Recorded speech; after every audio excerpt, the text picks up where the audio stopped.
Tout d'abord, qu'est-ce que le e-commerce?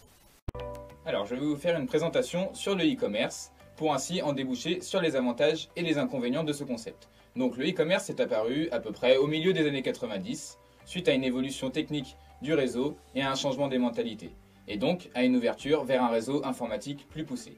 Le e-commerce, c'est 78 millions de transactions effectuées en 2009, soit une hausse de 30% par rapport à 2008, et un chiffre d'affaires de 31 millions d'euros en France. Donc, qu'est-ce que le e-commerce? Le e-commerce, c'est un échange de biens et de services à travers des réseaux informatiques.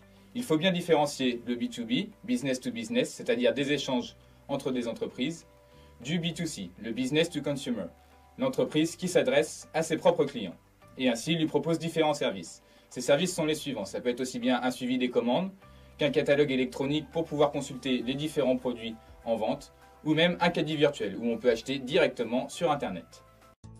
Concept numéro 1, les commerces de proximité.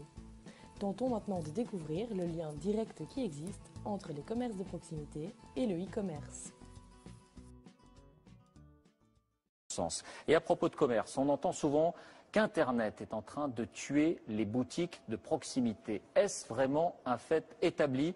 Regardez l'enquête de Christelle Méral, Loïc Delamornay et Tatiana Daligo. Dans bien des cas, au contraire, la toile est une opportunité, une occasion de rebondir pour ceux qui savent s'en saisir. Au cœur de Limoges, la maison Bessac vend des chapeaux de père en fils depuis près de 60 ans. Des casquettes, des bonnets, des chapkas et surtout des bérets. Vous voyez, on le casse un petit peu devant et lui donner une petite forme un peu comme ça. Oui, oui, c'est vrai. C'est là qu'il devient joli. Mais depuis 3 ans, le patron vend aussi ses bérets sur Internet. Juste encore un petit peu le béret, allez.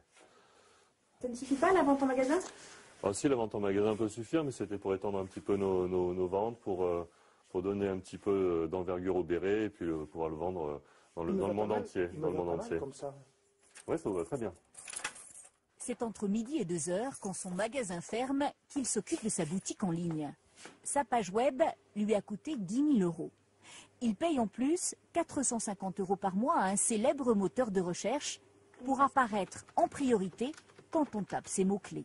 C'est une vitrine, hein, c'est comme un magasin. Plus on apparaît tôt, plus on est vu, plus on a de chances de vendre. Vous voyez, ici on apparaît en deuxième, donc ça nous permet d'avoir un visuel tout de suite pour les clients, pour les gens qui ont tapé béret basque, de tout de suite trouver le site qui correspond.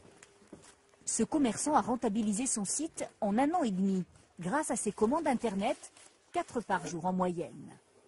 On pensait vendre en France en priorité, et aujourd'hui on vend partout dans le monde. Ces bérets, il les vend aux États-Unis, en Australie ou encore ici, à Londres. À ces Anglais amoureux de la France qui se protègent du crachin avec leurs bérets. C'est imperméable pour le mauvais temps. C'est très joli. Un achat en ligne, 39 € pièce et 15 € de livraison. Si vous voulez le béret authentique, c'est très difficile de le trouver ici.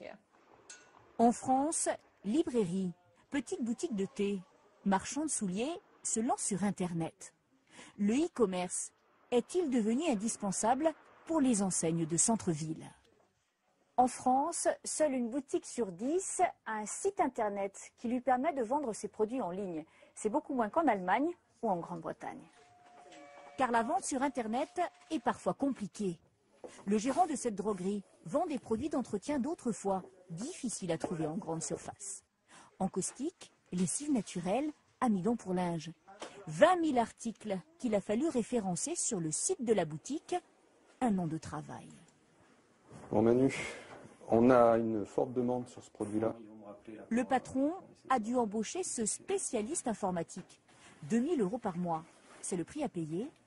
Question de survie. Il y a d'autres enseignes qui se sont mises sur le marché, des très gros sites de distribution. On avait dit qu'on avait notre part à y prendre, c'est pour ça qu'on s'est lancé à fond là-dedans.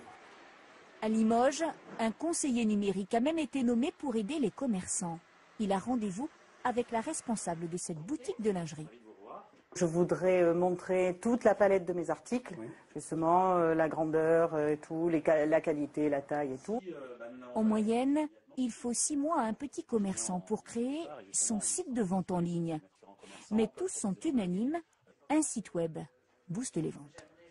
Concept numéro 2, la communication est un des axes principaux du e-commerce. Via cette communication, Vous allez pouvoir attirer votre client et ensuite le satisfaire. Sur Internet, on ne communique pas comme on communique dans le monde physique. Déjà, dans le monde physique, on va créer une boutique, on va choisir une rue commerçante avec une zone de chalandage. Donc, on aura déjà un certain flux de visiteurs garanti. Sur Internet, on est une porte ouverte vers le monde entier, donc il y a beaucoup plus que les visiteurs de la rue commerçante. D'un autre côté, il faut les toucher, ces visiteurs. Donc là, toute la difficulté, c'est qu'il ne suffit pas de faire venir des centaines de milliers de visiteurs sur le site, il faut que ce soit du trafic qualifié. Il faut réussir à faire venir sur son site des profils d'acheteurs potentiels. Donc ça ne sert à rien de faire venir des gens qui n'ont pas vocation à aller sur votre site, ce sera même de la perte de temps, du trafic inutile. Alors comment on fait pour ça? Il y a plein d'outils qui existent sur Internet et ça c'est spécifique à Internet. On peut être présent sur des comparateurs de prix. Je vais pouvoir proposer mes appareils photo numériques, sur quel coût, sur le guide, sur shopping.com. Et l'internaute qui, dans sa démarche d'achat, plutôt que d'ouvrir 5 sites, va aller chercher l'appareil photo numérique sur un comparateur et il va comparer les offres. Je peux, c'est complémentaire ou substituable, être présent sur les moteurs de recherche en achetant des mots-clés. Donc là, on va pouvoir acheter un mot-clé, table de bridge, je vends des tables de bridge, je vais acheter l'expression table de bridge pour apparaître en première position dans Google. Il est probable que je n'aille pas comparer les prix des tables de bridge sur un comparateur. On a plein d'autres modes de communication. On a l'affiliation, l'emailing. Un essentiel, c'est le tronc commun, c'est le référencement naturel. C'est-à-dire que naturellement, je dirais presque gratuitement, comme le bon vin, un site se bonifie avec le temps et on est de plus en plus visible. Il ne faut pas miser là-dessus dès le départ parce que ça ne se fait pas en quelques semaines. Mais donc voilà, il y a tous ces outils qui existent, il n'y a pas de recette miracle. Trop souvent, les entreprises nous demandent « mais qu'est-ce qu'il faut faire concrètement ?» Le dosage, la bonne recette entre le comparateur, le moteur, le référencement naturel. Ça, malheureusement, il n'y a pas de recette magique. Le conseil, c'est qu'il faut tout essayer. L'immense avantage de l'Internet, c'est qu'on peut tout mesurer. C'est le seul média qui permet d'avoir un retour sur investissement en termes de clics, de visites, de commandes, de chiffre d'affaires. Vous savez tout. Vous envoyez une newsletter, vous savez quel est le taux de clic, vous savez combien ils ont acheté, quel chiffre d'affaires. Vous êtes présent sur du clic, donc vous êtes en mesure de comparer le budget investi. Le budget, ce n'est pas simplement ce que vous payez à un prestataire, c'est votre temps à vous, votre énergie, c'est de l'argent. Comparez ça à ce que ça vous rapporte. Et donc, au fur et à mesure, vous allez pouvoir insister sur les secteurs qui marchent et sur les supports qui fonctionnent.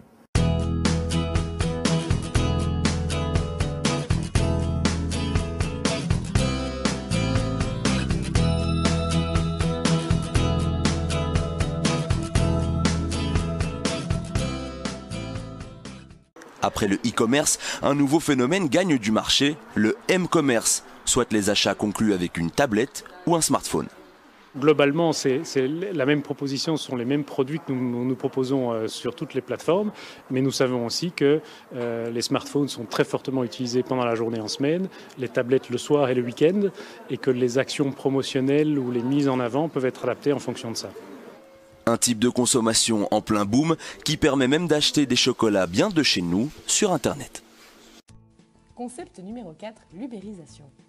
L'ubérisation est un concept naissant qui permet aux vendeurs et aux consommateurs d'être en lien direct grâce aux nouvelles technologies. Il est donc dès lors possible de payer en un clic. Salut, je m'appelle Jocelyn, je suis Junior Project Manager ici à Swissnex San Francisco pour quelques mois. Salut Jocelyn. Alors aujourd'hui, tu vas nous parler d'Uber et de son influence dans la Silicon Valley. Parti de rien, Uber est aujourd'hui valorisé à plus de 40 milliards de dollars. Forcément, ça fait des envieux. Les entrepreneurs du monde entier, et particulièrement d'ici, dans la Silicon Valley, essaient de s'inspirer du concept. C'est de là qu'est née l'idée d'Uber pour X ou Uberisation. Le concept est de reprendre l'idée d'Uber, donc la vente d'un service au travers d'une application. Tu as des exemples d'applications qui s'inspirent de Uber et qui marchent ? Dans cette forêt d'applications, parce qu'il ne faut pas oublier que pour chaque service, il y a une app différente à installer, certaines startups tirent mieux leur épingle du jeu que d'autres. On peut citer par exemple Chip qui sert à envoyer des paquets.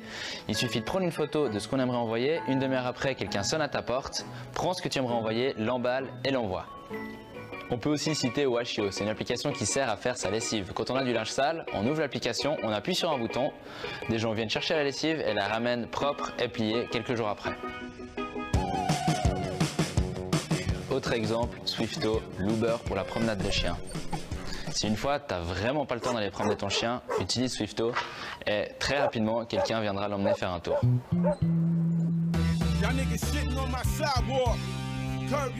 C'est pas des copies, ça? La plupart de ces applications ne font que copier le concept général d'Uber et pas le service précis qu'Uber offre. Alors, forcément, on a une grande diversité de services, mais au vu de l'engouement, ça crée aussi des doublons à l'intérieur de ces services. Hungry? There's an app for that. Par exemple, on a au moins 6 applications pour se faire livrer de la nourriture saine à domicile à San Francisco. Et il y a de la place pour toutes ces startups, d'après toi? Pour s'implanter dans la durée, il va falloir que ces startups soient créatives et qu'ils identifient un vrai besoin sur un marché assez grand pour survivre. Ici, on a déjà vu beaucoup d'Uber pour X arrêter leurs activités simplement parce qu'ils étaient sur un marché où les clients potentiels n'étaient pas assez nombreux. Et c'est quoi les effets de l'ubérisation? On risque d'assister à une multiplication de ces apps jusqu'à ce que tous les secteurs possibles soient couverts. De plus en plus de choses pourront se faire par correspondance et de grandes parts de l'économie risquent de se digitaliser. Concept numéro 5, la logistique. L'organisation et la coopération seront utiles lors de la gestion de vos stocks, dans le but d'atteindre l'optimalité. C'est un système directement inspiré du tri des bagages dans les aéroports. Un dispositif unique en Europe. Depuis un mois, toutes les marchandises des 3 Suisses passent par ici. On a tous les articles qui arrivent ici dans les bacs, qui vont être positionnés sur le tapis roulant central. Ce tapis roulant va tourner le long de tous ces couloirs de chute et le système informatique va définir sur quel couloir de chute la commande va être reconstituée. Notre système possède 1024 couloirs de chute en instantané et donc peut trier de façon instantanée 1024 commandes pour qu'elles soient emballées et expédiées chez le client. Dès le début de la chaîne, les marchandises sont prises en charge par l'informatique. C'est elle aussi qui régule le flux des articles. Même si 450 personnes travaillent sur le site, presque tout est automatisé. Le commerce sur Internet, c'est un commerce qui est quelque part très déstructuré, qui fonctionne le jour, la nuit, le samedi, n'importe quand, même le dimanche. Eh bien, il faut que l'organisation, le process, soit adapté pour traiter ses commandes toute la journée, 6 jours sur 7. Alors qu'Amazon, le géant de la vente en ligne, construit en ce moment un entrepôt dans la région de Douai, le Nord-Pas-de-Calais apparaît bien en pointe dans le e-commerce. Et grâce à Dispeo, filiale du groupe 3SI, le secteur pourrait encore être dynamisé. Dispeo, c'est ouvert aux enseignes 3SI, mais c'est aussi ouvert aux e-commerçants.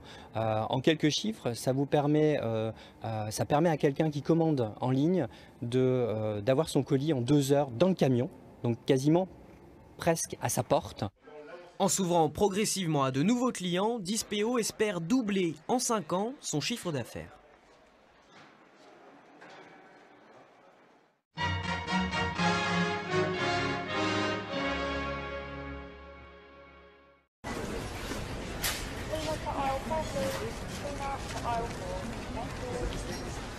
Hey, just that, thanks. You sure? Yeah. Username? Oh, Nick M? No. NM 1983? No. Zandy Pops? Sorry. Zandy Pops? No, okay, don't worry, I'll help. What's your postcode? Oh, it's GU749ZT. Welcome back, Nick Forever. Please listen carefully to this bread license agreement before continuing with your purchase of a loaf of bread. If you do not, blah, blah, blah. You also agree not to use any bread-based products for any purposes prohibited by United Kingdom law, including without limitation, design, development, manufacture of missiles, chemical, nuclear or biological weapons. Tick. I'm afraid you've timed out. What? Sorry. Hello? Excuse me. Oh, yeah, hey. Just one loaf, sir? Yeah, we just... What's your username? It's Nick Forever, but number 4, not the... Gotcha. Yeah. OK, I'm just going to check that you're a real person. Could you say that for me? It's not even a word. OK, how about this one? You know what, forget it. This one? Hippopotamus. You're in. Great, I'm in. £8.85. It's supposed to be 98 pence. Plus express delivery. What's that? Oh, well, it's express delivery. It's fast. So there's, Standard. Standard? Standard delivery, that's £4.99. Why? Bread insurance. You didn't untick the don't decline bread insurance option. You know what, I think I'll risk it. It is quite close to the sell-by date. Don't care. 98 pence it is. If you want to pop back in 5 business days, it'll be ready for your collection. Well, I need it now, obviously. Oh, OK, you want the take-home today price? Well, that's £3.27. You know what, I'm going to go. Come back soon. I won't.